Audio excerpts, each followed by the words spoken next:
네, 우리 같이 강의안을 보시면서요. 바로 시작하도록 하겠습니다. 강의안 보시면은 그 가로들이 있죠? 그 가로들에 대한 답은 요 PPT에서 나옵니다. 그러니까 한 번씩 PPT를 봐주시고요. 네. 자녀 전도하기. 기본적으로 이제 왜 전도해야 되느냐? 다시 말하면 우리 아이들 교회 나오고 있고 그래도 엄마 아빠랑 계속 지내다 보면 복음이 점점 잘할 거고 뭐 특별히 문제 아니면 교회를 떠나지 않으면 당연히 믿음 자연스럽게 생길 거 아니냐 이런 생각을 버리라는 의미에서 전도해야 된다는 뜻이에요. 그렇게 생각하지 말라는. 우리 좀 어릴 때부터 교회 다니셨죠? 아니, 저는 임신하고 30대부터 다니기 시작해서. 그러셨구나. 좀 어릴 때 다니신 건 아니시고 어릴 때 신앙생활 하셨어요? 아니시구나. 그게 아니겠네. 설정을 다시 하도록 하겠습니다. 제가 어릴 적부터 다녔기 때문에 저는 그런 소리를 많이 들었어요. 부모님 따라서 천국 간다고 생각하지 마라. 이런 소리. 선생님들 부모님 저희 아버님이 목사님이라고. 근데 꼭 목사님 얘기는 아닌데 부모님이 신앙 좋다고 천국 가는 거 아니다. 그렇지 그런 생각 많이 했거든요.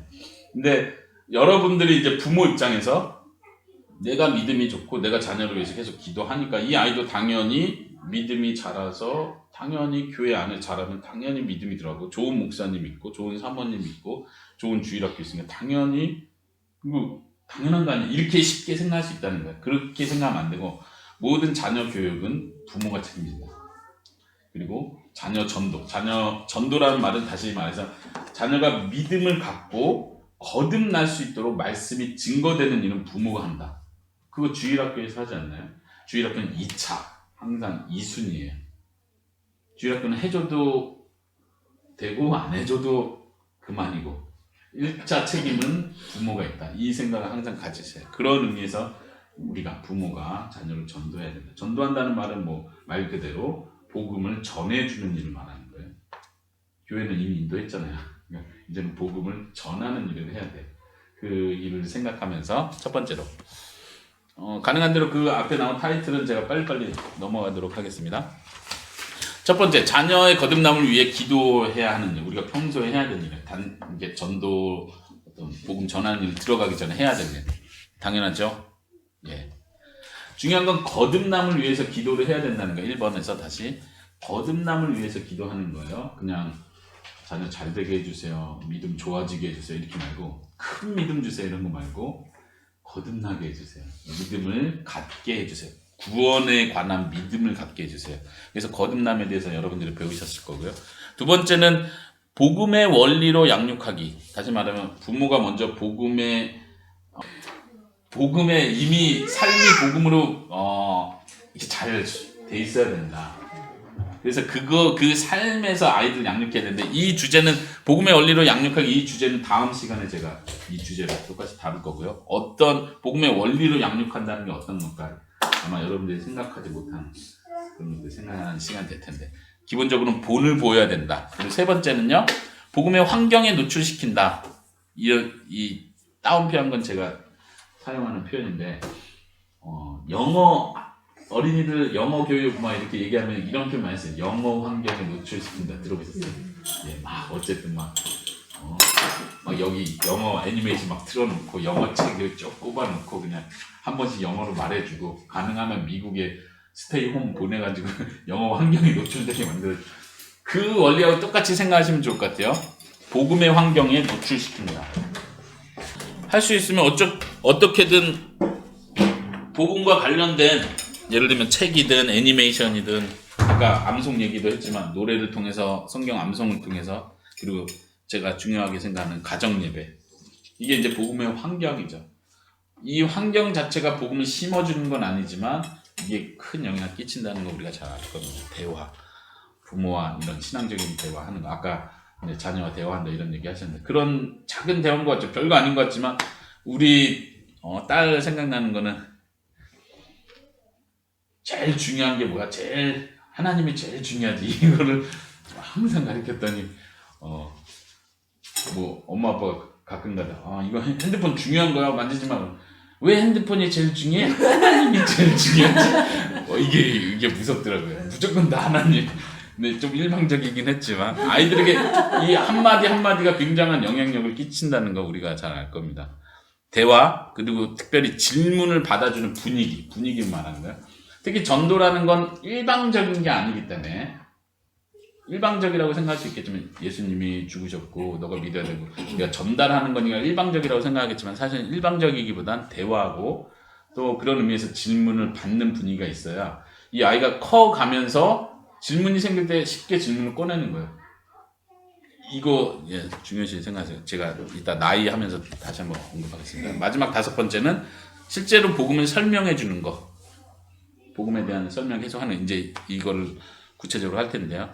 평소에 계속 반복하는 게 필요하다. 그러니까 아까 이렇게 자녀 얘기하시면서 죄인이야. 근데 안 받아들여.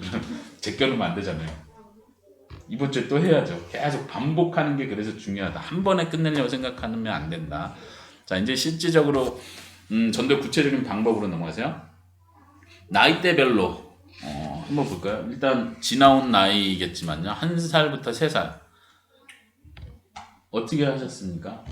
이미 아이 낳았을 땐 신앙이 있으셨고 그냥 이때는 좀 일방적이라고 할 수 있겠죠. 일방적일 수밖에 없고 안아주고 기도해주기. 맞습니다. 안아주는 게 중요하죠. 이렇게 하나님 아버지의 품을 느낄 수 있도록. 그 다음에 이야기를 들려주는 스토리. 이건 일방적인 거예요. 그냥 얘가 못 알아듣겠죠. 당연히. 그렇지만 계속 어떤 천지창조의 이야기든 예수님의 이야기든 이야기로 들려주는 거. 우리 뭐 뱃속에 있을 때 태교한다고 하면서도 뭐 좋은 이야기, 좋은 음악 뭐 다 하지만 뱃속에서부터 계속 이야기를 들려주는 거. 아이가 우리가 모르는 사이에 많이 그런 단어든 그런 분위기든 어머니의 표정을 보면서 이런 거 있어요. 예를 들면 기도하는 모습이 별거 아닌 것 같은데 아이는 엄마 지금 뭔가 진지한 거를 하고 있다 이런 느낌을 아이들은 계속 받아요. 그 속에서 이제 어떤 신앙적인 영향을 받겠죠. 근데 그 다음은 뭐 그림책, 기초 복음 설명하기인데 이제 여기서 중요한 개념이 있어요. 기초 복음 설명하는 것에서 중요한 건 뭐냐면 이제 이건 나름대로 저희 가정의 노하우인데 3단어 키워드라고 하시죠. 잘못했다, 벌 받는다, 예수님 대신 죽었다 할 때 대신 이 단어 한번 지금 아이들이 이 개념을 잘 이해하는지 한번 확인해 보세요. 우리 아이들. 이건 이제 엄마와 지내다 보면 당연히 나오는 이거 잘못이야, 이거 나쁜 거야, 이거 벌 받아, 혼나, 맴매 이런 표현들 기본적으로 계속 생활하면서 쓰고 아이가 어쩌면 굉장히 빠른 시기에 이해하는 용어 중에 하나거든요. 근데 이 용어를 그대로 복음 설명하는 데 사용하라는 얘기죠. 대신에 이제 이 대신이란 표현이 이해하는 게 굉장히 어렵습니다. 아이들이 어떤 상황에서 이 대신이란 단어를 의도적으로 좀 인식시키는 노력이 필요하다. 왜냐면 이제 기초 복음이지만 그 다음 넘어갈 때 복음의 핵심을 설명해 줘야 되는데 복음의 핵심에서 이 대신이라는 용어가 되게 중요하거든요. 지금 오늘 전도에서 여러분들이 가지고 가셔야 될 거, 물론 하나님이 제일 좋아, 뭐 하나님이 사랑해, 이것도 좋지만 복음의 핵심을 얘기할 때, 전도의 핵심을 얘기할 때 이 대속 개념, 나를 대신해서 죽으셨다, 내 죄를 대신해서 하나님이 예수님이 벌을 받으셨다, 이 개념을 이해시키는 게 되게 중요해요. 그래서 이 잘못이란 단어, 벌이란 단어, 이 대신이란 단어를 아이들이 이해할 수 있도록 그리고 복음에 접목해서 기초 복음 설명해 주기. 그렇습니다. 예. 이제 우리 3딸이 있는데 큰애가 지금 이제 14살 되고요. 그 다음에가 이제 9살 되고, 그 다음에 이제 4살, 5살인데, 이 아이들한테 제가 이렇게 똑같이 3명 다 적용했던 것 같아요. 이 내용은. 근데 우리 지금 그 다음 막내 애기 제가 동영상 하나 가졌는데 잘 보세요. 얘가 얼만큼 이해는 제가 막 이렇게 복음을 설명하고 이렇게 하는 내용을 제가 찍었었는데 엉뚱한 소리예요. 자꾸. 그래도 뭔가 이렇게 이해해 가는 거를 한번 여러분들이 보시기 바랍니다. 아빠 하나 쳐줘. 진이야, 응, 진이는 예수님 믿어요? 응, 예수님은 누구야? 응. 응, 무조건 응. 무조 괴물가 다시 만졌어. 만졌어? 어, 예수님은 뭐 하셨어? 매주민 분부하죠. 응, 아빠도 아버지 했죠. 아버지 했어? 응. 예수님은 우리를 위해서 뭐 해주셨어? 누구 시절 때 다시 찾아놨어. 다시 살아났어? 응. 십자가 왜 죽었어? 단단하게 다시 찾아놨어. 응? 찾아놨어. 살아났어? 응. 근데 예수님 왜 맴매 맞고 왜 십자가에 죽었어요? 시체가 죽을 땐 응. 단단하게 다시 찾아놨어. 다시 살아났어? 응. 진이는 예수님 좋아요? 응.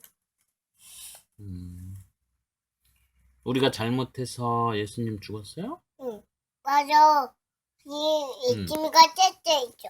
예수님 떼찌 맴매 맞았죠? 응. 모자 쓰고 응. 우지 있고 응. 바지 있고. 바지 있고. 응.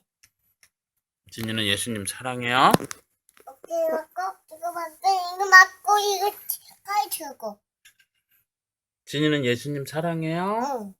맨날 날아도 아야 보고 피났죠. 그럼 기도해봐. 예수님 감사합니다. 이 버섯죠 기죠. 그치. 예수님 감사합니다. 기도하자. 응. 기도해봐, 진이가. 아빠 기다려. 아빠가 기도해줘? 응. 예수님 고마워요. 우리 때문에 십자가 죽어서 고마워요. 예수님 잘 믿게 해주세요. 예수님 이름으로 기도합니다. 아멘. 아빠 이거 보여주자. 그냥 이거는 뭐 아이 그냥 같이 놀 때 그냥 제 입으로 한 2주 전에 찍었던 것 같은데 아이 놀 때 그냥 이런저런 얘기하면서 이렇게 하는 거예요. 꼭 예배 시간에 이렇게 딱 갖춰놓고 하기보다 그냥 평소에 그냥 대화하는 식으로요. 이번 강의하려고 또 다시 한번 영상 찍어보려 했는데 협조가 안 되더라고요. 계속 딴소리하고. 네. 그냥 억지로 할 수 없기 때문에 6살에서 7살은 이제 말을 대부분 이해하는 단계죠. 그렇기 때문에 이제 보통 이때 거듭남에 대한 설명을 실제로 해줘요. 꼭 다시 태어나야 되는 거에 대해서 정말 너가 믿는다는 게 중요하다 이런 얘기하면서 실질적으로 이제 그 거듭남을 위해서 기도하게 하는 거. 이제 지금까지는 부모님이 기도하셨다면 이제 아이가 그거를 위해서 기도할 수 있도록 해주시는 게 중요하다고 생각합니다. 이제 우리 자녀 같은 경우도 뭐 거듭남을 얼마나 이해했는지 모르지만 계속 거듭나게 해주세요 이 말하고 잘 믿게 해주세요. 그리고 불쌍하게 해주세요. 불쌍히 여겨주세요. 불쌍하게 해주세요. 기도하는데 그 기본에서 하나님이 주셔야 되는구나. 우리가 그 거듭남에 대해서 배웠던 거죠. 하나님이 주셔야 되는 나에게도 하나님 은혜를 줘야 되는구나. 내가 변화되어야 되는 거를 스스로 계속 인식하면서 기도하는 거죠. 이제 뭐 4살 때부터 벌써 말 안 듣기 시작하고 막 반항하기 시작하는데 이런 아이들을 잘못한 거, 나쁜 행동 하면서 죄와의 싸움도 계속 같이 설명해주고 너 마음속에 나쁜 마음이 있어. 하나님이 싫어하는 거야. 이것과 싸워야 돼. 이제 거듭남의 특징이 그런 것들이죠. 악한 마음과 싸우는 건데 이제 이런 마음들을 어릴 때 인식하는 게 굉장히 중요해요. 그냥 저도 그렇지만 어릴 때는 그냥 다 착해. 아이, 그래도 이 정도는 순수하죠. 그래도 얼마나 착해. 이렇게 그냥 넘어가다 보면 어릴 때 싹 트는 그 죄의 힘들이 있거든요. 그냥 부모님과 이렇게 여러분도 잘 아시겠지만 키우다 보면 아이들이 굉장히 머리를 쓰면서 엄마를 이렇게 이겨먹는 게 있잖아요. 자기 지혜로. 근데 그래도 우리는 그래도 어리니까 이렇게 쉽게 넘어가는데 절대 쉽게 넘어가지 마시고 그거를 가리켜야 된다. 그리고 대신에 한 번에 꺾어버린다는 생각 절대 하지 마시고 아이들 학생마다 다르겠지만 꺾을 생각하지 마시고 이거를 지도해준다. 아이들이 스스로 죄와 싸우고 이게 나쁜 거고 하나님이 좋아하는 거 싫어하는 게 있고 내가 이걸 위해 노력해야 되는 거구나. 이게 한 번에 안 돼요. 또 나이가 크면서 또 다른 더 큰 어떤 죄의 갈등들이 있고 그것과 싸우는 힘을 키워주는 문제이기 때문에 거듭남 그리고 그 거듭남의 열매에 대해서 고민할 수 있도록 해주는 게 필요하다. 더 이제 초등학교 들어가고 하면은 이제 복음의 다양한 면을 가르쳐 준다. 다양한 면. 다양한 면이라는 건 예를 들면 예수님 믿으면 천국 가. 믿지? 네, 믿어요. 근데 반대로 그럼 너 천국에 어떻게 가? 착한 일에 가요. 또 이래요. 반대로 좀만 뒤집어도 이제 기본 들어오던 패턴에서 조금만 뒤집어도 이게 이해를 못 해버려요. 예를 들면 이제 전도 폭발에서 하는 질문이 있거든요. 혹시 하셨는지 당신이 만약 지금 죽으면 천국에 가는 확신이 있습니까? 이렇게 묻고 그 다음에 만약 천국 문 앞에서 예수님께서 당신께 들어오기 전에 내가 너를 천국에 들여보낸다면 무슨 근거로 내가 너를 천국에 들여보내야겠니? 라고 물으신다면 뭐라고 대답하시겠어요? 이게 이제 전도 폭발에서 하는 질문인데 이런 질문도 굉장히 중요해요. 뭐냐면은 왜 내가 천국 갈 수 있는지를 아이들이 확인할 수 있도록 해주는 거예요. 근데 이게 이제 논리적인 전개거든요. 그래서 이제 부모도 좀 더 깊이 있게 논리적으로 물어보고 또 약점이라고 생각하는 부분을 다시 좀 어떤 면에서 좀 심도 있게 물어보는 거예요. 그래서 이런 과정들을 8살, 9살, 10살 좀 더 심도 있게 해가는 거.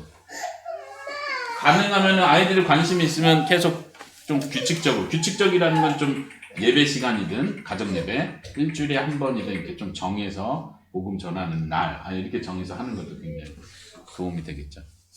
그리고 복음의 다양하면 또 어떤 걸 표현할 수 있냐면 예를 들면 왕이신 예수님과 우리는 왕의 백성 이런 개념이죠. 복음에서.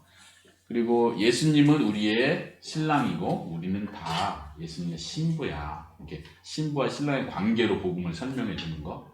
네, 하나님의 자녀 입양하는 관계로 표현하는 거. 이런 여러 복음의 다양한 면들이 있습니다. 그거를 해서 이렇게 풀어주는 거. 목자와 양의 관계 이런 식으로요. 그냥 딱 단순하게 예수 믿으면 천국 가. 계속 이것만 초등학교 졸업할 때까지 계속 믿으면 천국 가. 믿어합니다. 이것만 해서는 안 돼요. 아이들이 계속 생각을 하기 때문에 나중에 쉬운 말로 식상해버리는 거. 이게 복음의 담가 이런 느낌이 들려. 생각해 보시고 10살에서 13살 이제 우리 첫째 딸이 이 과정을 넘어가고 있는데 체계적인 논리적인 공부가 필요합니다. 그렇죠? 아이들이 이제 스스로 종합할 줄 알아요. 생각할 줄 알고. 그래서 아까 처음에 처음에 말씀드렸지만 질문을 받아주는 분위기가 되게 중요한 게 이 다음에 기질에 대한 얘기하면서 얘기하겠지만 어떤 아이들은 굉장히 질문하는 걸 좋아하고 생각하고 계속 물어보는 걸 좋아하는 아이들이 있어요. 그리고 보통 이 나이가 되면 벌써 자기가 스스로 논리적으로 모순이 된다 생각되면 스스로 안 믿으려고 해요. 벌써. 그렇죠? 요즘 애들은 더 빠르기 때문에 느끼실 거예요. 그래서 어떤 기초적인 체계적인 교리 공부를 들어가는 것도 이 나이 때는 필요하고요. 여기까지는 아직 안 계시죠? 마지막 14살 이상은 딱 여기서는 아예 간단한 여기서는 더 이상 건들지 마라. 이제 혼자 커야 된다 이거예요. 이 14살은 이제 중학생이잖아요. 제가 이제 처음 사역을 중고등부부터 사역을 했는데 그때부터 이제 막 부모님들 상담을 하더라고요. 근데 저는 어렸죠. 그때 결혼도 안 했고. 근데도 막 상담하면 제가 항상 하는 대답은 그 큰애들은 건드시면 안 된다고. 막 근데 상담하는 부모들은 일단 막 열의가 있고 신앙적으로 키워야 된다는 생각이 있고 이러니까 막 상담은 오는데 내가 볼 때 항상 부모님이 너무 지나쳐. 그냥 내가 전도사 입장에서 볼 때. 그리고 또 내가 어린 나이에 이 아이들이 마음이 이해되는 그 나이 때 그런 상담을 들으면 너무 그렇게 기대가 크시고 너무 막 이렇게 쫀다고 그러죠. 너무 쪼신다 그냥 제발 놔두시라고. 아이들 다 생각이 있다고 또 기도해 주시고 한 번씩만 이렇게 말해 주시고 이렇게 도리어 조언을 하는데 여기서 말하는 건 대화식으로 자연스럽게 한다. 이제 이미 어릴 때 교육을 다행히 여기는 어릴 때 교육을 안 하신 분이 없으니까 어릴 때 교육을 안 하고 만약 여기 중고등부 부모님이 계시다. 저한테 만약 상담한다 그러면 늦었습니다. 진짜 이건 그 다음에 억지로 막 지금 1살 때부터 막 이 나이 때 해야 되는 이런 거를 지금 중고등부 애들을 데리고 하려고 하시면 그러면 곤란합니다. 그냥 저는 그렇게 말씀드리고 싶어요. 솔직히. 그거밖에 없어요. 네. 그리고 만약 그래도 더 막 진짜 열정 있다 그러면은 복음 전하지 말고 아이하고 놀러 많이 다니세요. 그래서 진짜 친해져서 말 그대로 대화 방식을 다시 복음이 들어가는 방법은 가능하다. 그냥 차라리 뭐 가리키려 하지 말고 그냥 정말 아기를 사랑하면 아기 데리고 어쨌든 같이 놀러 다니고 뭐라 취미 활동 같이 해가지고 완전 친구가 되는 걸 목표로 해서 복음을 전하세요. 그럼 복음 전하려면 그렇게 해야지. 우리가 이쪽 뭐 맞은편 아줌마하고 복음 전하려면 어떻게 해요? 친해져야지. 선교지 가가지고 현지인들에게 복음 전하려면 어떻게 해요? 신뢰관계가 쌓여야죠. 말이 통해야죠. 언어가 통해야죠. 여기는 완전히 선교지예요. 선교지. 언어도 안 통하죠. 문화도 다르죠. 지금 사고방식 다 달라요. 그러니까 선교하는 마음으로 안 가면 이건 불가능하다. 일단 여기까지 안 오셨으니까 감사하시고 여기서부터 잘 해오시기 바랍니다. 넘어가겠습니다. 기질은 먼저 보시면은 제가 몇 가지로 나눠놨는데 수능적인 아이, 무관심, 그냥 복음을 들 때 좀 관심 없는 아이, 비판적인 건 좀 막 생각하고 의심하고 질문하고 이런 아이들. 이건 나이를 떠나서요. 산만형은 뭐 다 있죠. 어디 가나 조금씩 아이들이기 때문에 다 있는 건데 어떤 식으로 하는 게 좋을까? 여러분도 한번 거기 가지고 계신 거 보시면요. 일단 여러분들 자녀는 어디 쪽이 강한 것 같습니까?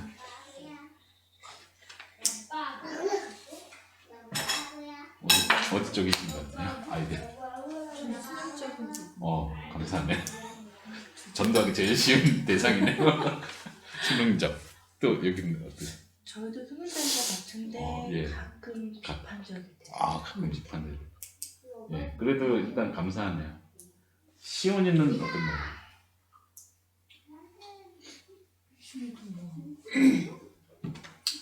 수능적인 것도 있고 약간 비판적인 것도 요즘은 컸다고 이제 말 많이 하더라고요. 예.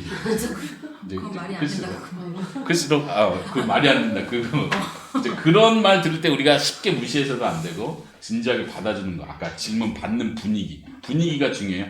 대답이 중요한 게 아니고 분위기가 중요해요. 계속 질문을 던질 수 있는 분위기. 그래야지 얘가 10살, 13살, 14살 됐을 때도 계속 부모와 대화를 해요. 근데 이게 야 그것도 모르냐? 너 그렇게 생각하면 믿음이 없는 너 왜 그래? 막 이래버리면 그 다음부터 이제 질문 안 해요. 그렇다고 생각이 없어지는 거 아니거든요.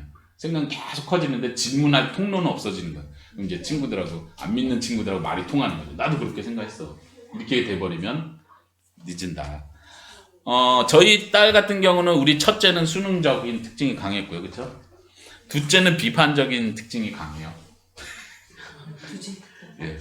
생각을 많이 하고 막 깜짝 놀랐어요. 제가 하나 얘기 들으면 첫째는 3살, 4살 때 복음을 전하고 아까 말한 그런 잘못했어. 하나 대신 벌 받으신 거야. 맴매 맞은 거. 이렇게 해서 복음을 3살, 4살 때 자연스럽게 들어갔는데 둘째도 3살, 4살 때쯤에 똑같은 패턴을 이렇게 가리켰는데 얘는 질문을 해버리더라고요.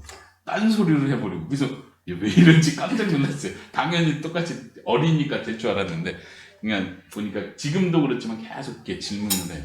왜 그런가? 왜 그래? 그러면서 이제 자기가 그런 고백도 하더라. 이제는 믿어져요. 이런 표현이에요. 이제는 믿어져. 이런 표현. 지금까지 잘 안 믿어졌다. 최근에는 뭐라고 하냐면 최근에는 아직 구원의 확신이 안 생기다. 예수님 뭐 복음은 잘 이해하는데 내가 진짜 믿는 건지 거듭나야 된다. 하나님이 선택하시고 하나님이 거듭나게 해주신다. 너가 잘 믿어서 천국 가는 게 아니야. 이걸 이해해요. 근데 내가 진짜 믿는 건지 고민이 된다. 그런 얘기를 하더라고요. 8살, 9살. 이제 진이는 3만형인데 아직은 그냥 뭐 딴 일 하죠 계속. 한번 하나씩 볼까요? 예배 분위기. 수능적이면 가능한 대로 예배 분위기, 가정 예배를 좀 더 확대시키고요. 그냥 말 그대로 그 수능하는 자세를 그대로 예배로 표현할 수 있도록 가는 게 중요하지 않나. 그리고 반대로 수능적인 아이들에게 생각할 수 있도록 질문 던져주는 게 필요해요. 너 진짜 믿음을 확신하니? 왜 아까 표현한 것처럼 어떻게 천국에 갈 수 있다고 확신해? 이런 질문들을 도리어 던져주면서 생각할 수 있도록. 이런 아이들이 이제 컸을 때는 부모가 자연스럽게 얘는 당연히 믿음이 있을 거야 라고 전제하기 쉽거든요. 그런 면에서 점검해 주는 게 필요합니다. 근데 약간 수능적인 애들이 질문도 많이 없잖아요. 예, 근데 그렇죠. 이제 질문을 던져주면 답을 못 찾는 경우가 되게 많아요. 예. 그럴 때 답을 줘야 돼? 아니면 그냥 기다려줘야 돼요? 질문을 했을 때. 그거는 답이 없어요. 그 질문에 대한 답은 없는 거예요. 이렇게 할 수도 있고 저렇게 할 수도 있다. 어느 때는 답을 줄 수도 있고 어느 때는 그냥 이건 당장 급한 게 아니고 좀 더 생각할 수 있는 기회를 주겠다 하면 답을 안 줘도 괜찮아요. 근데 답이나 이렇게 안 주면 그 애가 그거에 대해서 전혀 수능적이기 때문에 별로 그 질문이 자기에게 중요하지 않거든요. 저 같은 경우는 이렇게 하거든요. 그래? 그러면 그거 하면 생각해 볼래? 그리고 엄마한테 또 이야기 좀 해줄래? 그러면 이렇게 해서 답을 그 자리에서 전해주고 그 자리에서 답을 안 준다는 얘기는 반대로 그 질문을 다음에 또 한다는 얘기예요. 그냥 그 질문 자체, 중요한 질문들은 아까 말한 것처럼 복음 전한 것도 계속 반복해야 되는 것처럼 중요한 질문이라면 생각해봐라. 다음 주에 또 물어봤는데 또 생각 안 했어. 이게 중요한 거야. 또 다음 주에 또 이런 패턴으로라도 그러니까 중요한 질문들에서 일부러 이렇게 던져주는 생각할 수 있도록 계속 어쨌든 생각 좀 해봐 이렇게 한다 생각하는 거 아니잖아요. 이렇게 생각할 수 있는 분위기를 계속 만들어주는 계속 장기적으로 그게 중요하지 않겠나.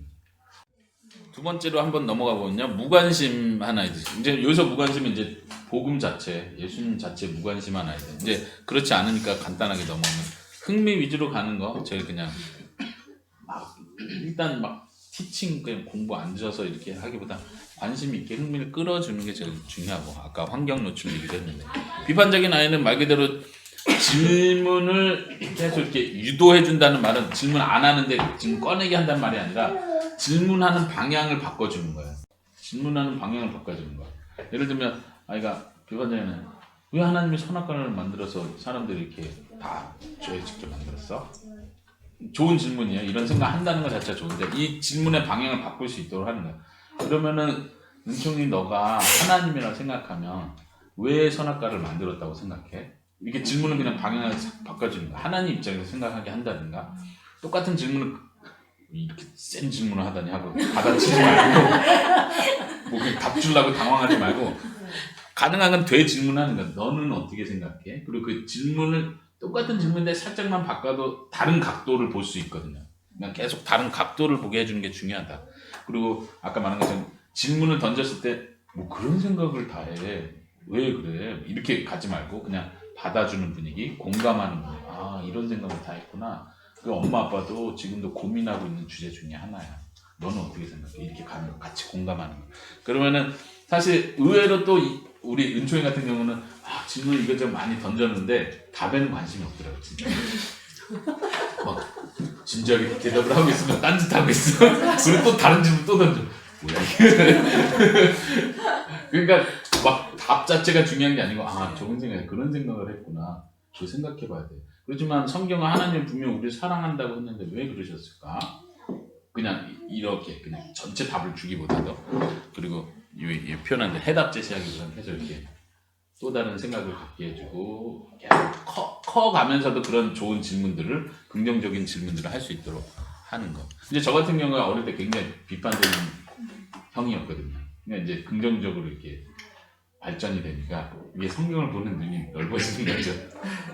삐딱하게 이렇게 비판적으로 보다가 이제는 이거 이런 각도에서도 볼 수 있구나. 이런 것들이 개발이 되면 아이들에게도 우리 소위 말하는 논리 공부 많이 하잖아요. 중요하다고 하잖아요. 이런 것들 충분히 개발될 수 있는 부분이고 저희 가정도 참 감사한 게 아이들이 굉장히 이렇게 논리적인 게 굉장히 발달됐어요. 이런 이야기를 부모님과 많이 하다 보니까 성경에 대해서 활용할 수 있기 바랍니다. 산만형은 일단은 양육이 먼저다. 복음 전하려 하지 말고 양육을 먼저 해야 된다. 그래서 근데 아까 표현하신 것처럼 이렇게 기를 죽여버리는 거 그것도 또 조심해야 되겠죠. 그렇지만 이 아이가 어떤 면에 좀 더 집중할 수 있고 뭐가 중요한지를 알고 예를 들면 지금 복음 전도와 연관해서 산만형이라고 해서 이 산만한 걸 다 없앤다 이 생각하면 절대 안 되고 지금 말하는 건 복음 전도할 때 그리고 예배 예를 들면 가정 예배를 드릴 때 너무 막 이렇게 정신 산만하다. 제가 이제 이거 준비하면서 우리 가정 예배 동영상 제가 1년에 몇 번씩 이렇게 찍거든요. 일부러. 그걸 이제 옛날 거부터 이렇게 다 봤어요. 이제 첫째 혼자 있을 때 가정 예배, 둘째 태어나고 가정 예배, 막 셋째 이렇게 한 번씩 이렇게 봤는데 되게 감동적이더라고요. 한 번은 제일 길게 찍었던 동영상이 17분짜리가 있는데 막 혼내는 막 이렇게 자꾸 침대에서 막 찬양하고 이렇게 하는데 얘가 막 한 명 땡깡 부리고 큰 애는 막 또 막 짜증내고 자기가 원하는 노래 안 하네 그래가지고 완전 혼내는 걸 다 지키더라고요. 혼낼 때 혼내야죠 가정예배. 막 이렇게 예배 이렇게 형식 자체가 중요한 게 아니고 또 양육이 필요할 땐 양육을 해주고 혼낼 때 혼내는데 지금 여기서 말하는 건 무조건 산만하면 안 돼가 아니라 지금은 예배 시간이야. 지금 내가 하나님에 대해서 얘기하는 이거에 대한 중요성. 예를 들면 주일 예배도 마찬가지야. 지금 주일 예배는 조용히 하는 시간이구나. 이제 저희가 미국 캐나다에 1년 남짓 있으면서 충격을 받고 좀 의아했던 게 뭐냐면 미국 하면 일단 자유분방 이 생각이 있는데 아이들을 보니까 전혀 안 그런 거예요. 상상을 초월하더라고요. 예배 시간에 아무도 안 떠들어요. 통합 예배를 드리는데 저희가 한 20여 군데 교회들을 방문했거든요. 미국 캐나다에서. 근데 대부분 통합 예배를 드려요. 어른들하고 아이들. 이제 처음에 예배 같이 드리고 나중에 주일학교 부서만 따로 이렇게 하기도 하는데 처음에는 일단 찬양부터 해서 말씀 설교까지 같이 들어요. 근데 우리 애들은 계속 막 집중을 못 하는데 애들은 다 조용히 해요. 엄마들은 아빠들 옆에서 신기하다. 왜 우리 애들만 이래 막 이랬는데 보니까 아이들이 그냥 그게 어릴 때부터 교육이 돼 있는 거야. 그리고 놀 때는 잘 놀아요. 막 신나게 말 그대로 자유분방하게 놀아요. 근데 예배 시간은 그냥 습관이 돼 있더라고. 이게 무섭다. 야, 어떻게 이렇게 습관이 됐지? 근데 별거 아니에요. 아, 예배 시간은 조용하는 시간. 그냥 이것만 알면 되는 거예요. 아무리 산만한 애들도 아무리는 그렇지만 보통 산만한 애들도 예를 들면 도서관에 어린이 도서관 조용히 해 그러면 분위기가 그렇구나. 조용히 해야 되는 줄 알고 조용히 하더라도 이런 것들 예를 들면 뭐 뮤지컬 공연을 어린이 뮤지컬 공연인데 이 공연장에 그러면 다 조용히 해요.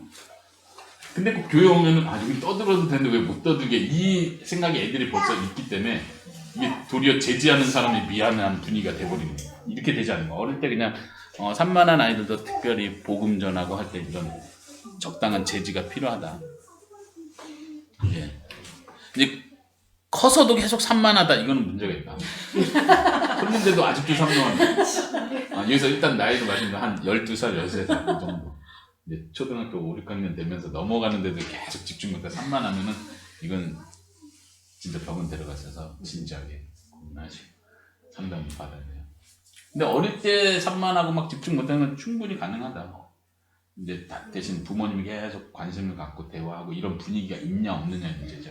보통 이제 아버지와 대화가 없다든가 집에서 부모님과 보낸 시간이 없다든가 이런 아이들이 산만하고 자기가 하고 싶은데 그냥 막 분산돼 있는 것들이 많은데 그렇지 않으면 괜찮다. 마지막으로요.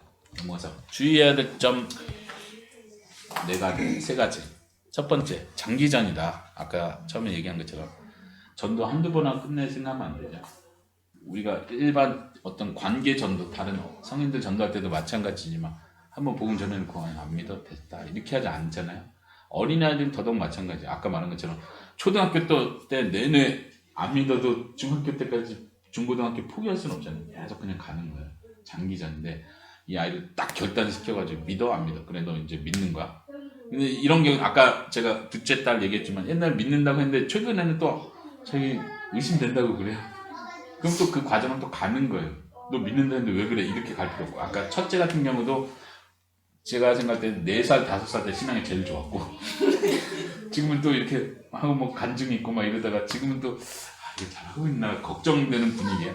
그렇다고 해서 뭐 포기하는 것도 아니고 그렇다고 해서 얘가 뭐 믿음이 여전히 좋은 거야 라고 전제할 필요도 없고 계속 기도하면서 또 성장하길 바라고 하나님께 의지하는 거죠. 장기전으로 간다. 두 번째는 인내, 조급해하지 말 것. 똑같은 표현입니다. 이렇게 딱 결단해서 확답을 얻으려 하지 않는 것. 세 번째, 형식적으로가 아닌 삶에서 묻어나는 전도가 됩니다. 아까 이 표현을 하려고 했는데 삶에서 묻어나는 양육. 복음의 원리가 삶에서 묻어나야 돼요. 그래서 엄마가 정말로 예수님을 사랑하고 있구나. 엄마가 나한테 예수 믿으라고 하는 얘기가 이래서 믿으라고 하는 거구나. 이 엄마의 모습 속에서 볼 수 있어야 돼. 그 복음의 내용을 볼 수 있는 게 필요하죠. 이제 다음 시간에는 그 복음의 원리로 양육하는 법에 대한 몇 가지, 한 12가지 정도로 나눠서 구체적인 나눔을 할 텐데 오늘은 여기까지 하겠습니다.